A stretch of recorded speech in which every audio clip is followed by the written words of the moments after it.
नमस्कार। मैं डॉक्टर देशबंधु वाजपेयी, कनकपाली थेरेपी क्लिनिक एवं रिसर्च सेंटर 67/70 भूसा टोली रोड, बरसन बाजार, कानपुर से बोल रहा हूँ और आपसे मुखातिब हूँ। आजकल कोरोना बीमारी बहुत ही विस्तार से देश और दुनिया में फैली हुई है और जैसा कि इसके बारे में आगाह किया जा चुका है कि इस बीमारी का कोई अभी तक कारगर इलाज नहीं ढूंढा जा सका है, ये सत्य है। और अभी दूर दूर तक यही संभावना लग रही है कि इस बीमारी का कोई माकूल इलाज अभी तक न तो ढूंढा जा चुका है और जो ढूंढने के प्रयास किए भी गए हैं वो अभी तक सफल नहीं हुए हैं। मैं पिछले कई महीनों से ये देखता हुआ चला आ रहा हूँ कि इस कोरोना बीमारी का क्या रास्ता निकल सकता है। रास्ते तो बहुत हैं और उनको ढूंढने की आवश्यकता है। एलोपैथी में तो इसका कोई इलाज है नहीं सिवाय जो क्वारंटाइन का है। ये भी कॉन्सेप्ट बहुत बाद में आया है। अगर आप क्रोनोलॉजिकल सीक्वेंस से इस बीमारी के बारे में समझने का प्रयास करें तो यही लगेगा कि इस बीमारी का कोई माकूल इलाज अभी तक न तो ढूंढा गया है और न आगे आने की कोई संभावना है। तो इस बीमारी के बारे में क्या किया जा सकता है, इसके बारे में मैं अपने विचार काफ़ी उधेड़-बुन के साथ में आपके सामने रख रहा हूँ। पहली चीज़ तो ये कि आयुर्वेद में कहा गया है और सनातन संस्कृति में भी ये बात कही गई है कि जो भी रोग हों उनको छोटा नहीं समझना चाहिए और रोग को तो वैसे भी दुश्मन माना गया है आयुर्वेद में। तो इसका जब तक समूल नाश न कर लिया जाए तब तक चुपचाप नहीं बैठना चाहिए। एक तो ये है। तो चुपचाप नहीं बैठना चाहिए का इसका ये मतलब हुआ कि आपको लगातार इस बीमारी से संघर्ष करना है और इस संघर्ष के लिए आपको तैयार रहना है।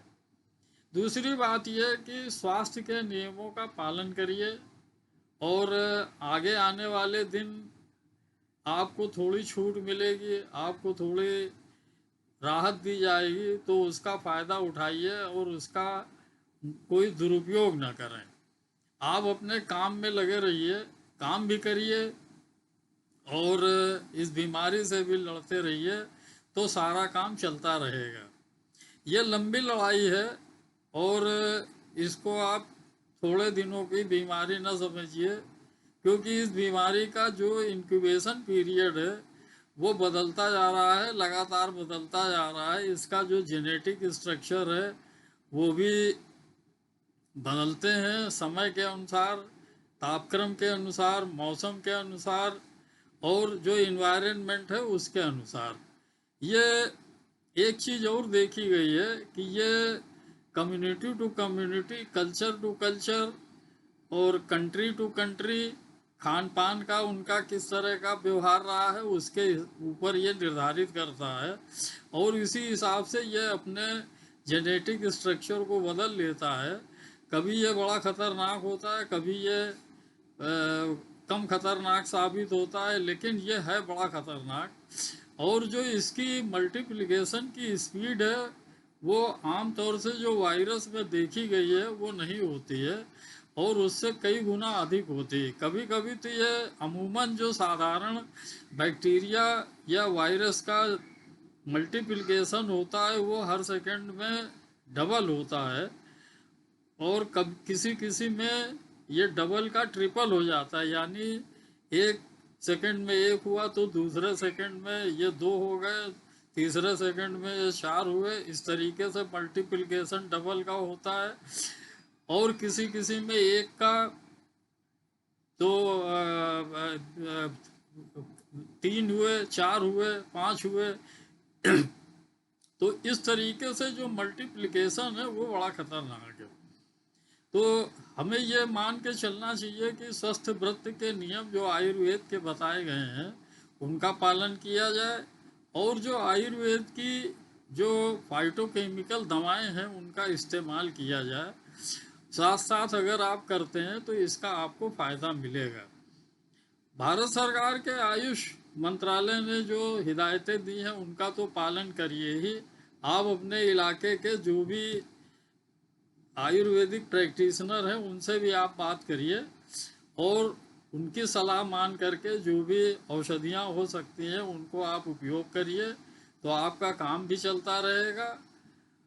कहावत है, जैसे कि मैं हमेशा कहता हूँ कि मलेरिया भी रहेगा, मच्छर भी रहेगा, मलेरिया को मारने वाली दवाइयाँ भी रहेंगी, मलेरिया को मारने वाला डिपार्टमेंट भी रहेगा, मलेरिया भी जिंदा रहेगा, मच्छर भी जिंदा रहेगा, सब चीज़ें जिंदा रहेंगी। उसी आलोक में इस कोरोना बीमारी को भी देखिए और अपनी जीवन शैली को उसी हिसाब से बदलने का प्रयास करिए। अगले वीडियो में हम फिर आपको कुछ और हिदायतें देंगे। तब तक के लिए नमस्कार। और जैसा कि मैंने आपसे कहा कि आप अपने इलाके के किसी आयुर्वेदिक डॉक्टर के सुपरविज़न में या उनकी सलाह मान करके चलिए, तो आपका कल्याण होगा। इसी भावना के साथ नमस्कार, फिर आपसे मिलेंगे।